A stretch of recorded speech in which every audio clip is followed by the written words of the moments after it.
নমস্কার মিত্ররা, আজকে মজাদারভাবে চাউমিন রান্না করার জন্য আমি প্রথমেই কিছু সবজি কেটে নিয়েছি।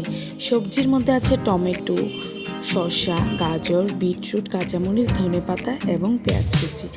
আর আমি সাইড করে কিছু নুডলসও নিয়ে নিয়েছি। এখানে আমি ম্যাগি নুডলস নিয়েছি, আপনারা চাইলে যে কোনো ধরনের নুডলস নিতে পারেন। প্রথমে নুডলসটা রান্না করার জন্য আমি কড়াতে সর্ষের তেল দিয়ে দেবো। সর্ষের তেল দিয়ে আপনারা একবার হলেও নুডলস রান্না করে খাবেন, দেখবেন খেতে দুর্দান্ত লাগে। এরপর যখন তেলটা গরম হয়ে আসবে তখন এর মধ্যে আমি পরিমাণ মতো আমি 3টা ডিম দিয়েছি, আপনারা যতটা চান ততটা দিতে পারেন। 3টা ডিম ফেটিয়ে দিয়ে দিব। ফেটিয়ে দেওয়ার সাথে সাথে আপনারা নাড়তে শুরু করে দিবেন, না হয় ডিমটা বেশি ভাজা হয়ে যাবে। ভালো মতো ভাজা হওয়ার আসলে এর মধ্যে আমি কিছুটা লবণ অ্যাড করে নেব, তাহলে ডিমটা আলাদা খেতে খুবই মজা লাগবে। নুডলসের সাথে যখন ডিমটা মুখে পড়বে তখন এই স্বাদটা দ্বিগুণ হয়ে যাবে। ডিমটা আমার ভাজা হয়ে গেছে, এখন আমি ডিমটা নামিয়ে নেব।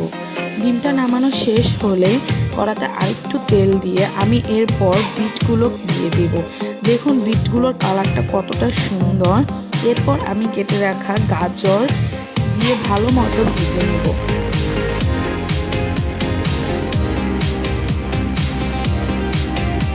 বিটটাকে একেবারে 90% মতো সিদ্ধ করে নেবেন, কেননা 90% মতো সিদ্ধ হয়ে গেলেই চাউমিন বা নুডলসের সাথে আর 10% সিদ্ধ হয়ে যাবে। এরপর এর মধ্যে আমি একটু হালকা লবণ অ্যাড করে দেব। লবণ অ্যাড করে ভালো মতো বিট এবং গাজরটাকে ভেজে নেব। দেখুন কালারটা কতটা সুন্দর হয়েছে, পুরো লাল হয়ে গিয়েছে। এখন আমি এর মধ্যে পেঁয়াজ কুচি দিয়ে দেবো। আমি একেবারে অভিনব পদ্ধতিতে আজকে চাউমিন বা নুডলসটা রান্না করছি, আপনারা অবশ্যই বাসায় একবার এভাবে রান্না করবেন। পেঁয়াজ দেওয়া শেষ হয়ে গেলে এর মধ্যে আমি পরিমাণ মতো কাঁচামরিচ দিয়ে দিব। কাঁচামরিচটা আপনারা আপনাদের পরিমাণ মতো করে দিবেন, যে যতটা পরিমাণ ঝাল খান ঠিক ততটা পরিমাণে মরিচ দেবেন।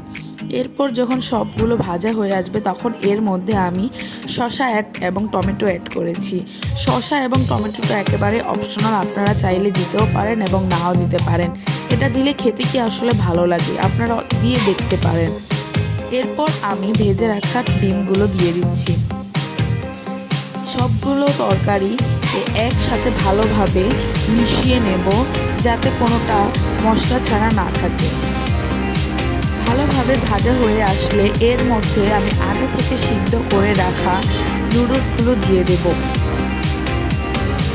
নুডলসটির সাথে মশলাটাকে ভালোভাবে মিশিয়ে নিব, যাতে কোনো নুডলস গোটা গোটা থেকে না যায় বা মশলা ছাড়া থেকে না যায়।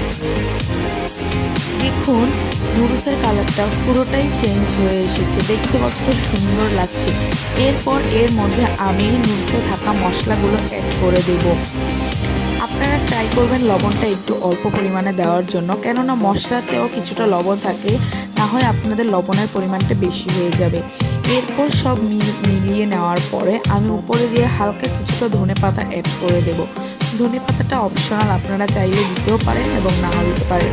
সন্ধ্যায় যদি এরকম একটা খাবার হয় তাহলে আর কি লাগে বলুন। পরিবারের মানুষকে এমন রান্না করে খাওয়ান আর খুশি করে দিন। এখানে বলতে বলতে আমাদের নুডলস রান্নাটা সম্পূর্ণ হয়ে গেছে। দেখুন দেখতে কতটা সুন্দর এবং লোভনীয় হয়েছে। এরকম অভিনব পদ্ধতিতে রান্না দেখার জন্য অবশ্যই আমাদের চ্যানেলটিকে সাবস্ক্রাইব করবেন, আর ফেসবুক থেকে দেখে থাকলে অবশ্যই আমাদের চ্যানেলটিকে ফলো, লাইক, শেয়ার করে থাকবেন। দেখুন কতটা সুন্দর হয়েছে। আর যদি বাসায় আপনারা এইভাবে বানান তাহলে অবশ্যই আমাদেরকে একবার হলেও কমেন্ট করে জানাবেন যে কেমন হয়েছে এবং আপনাদের পরিবারের মানুষ কি বলেছে এটা খেয়ে। ধন্যবাদ, টাটা।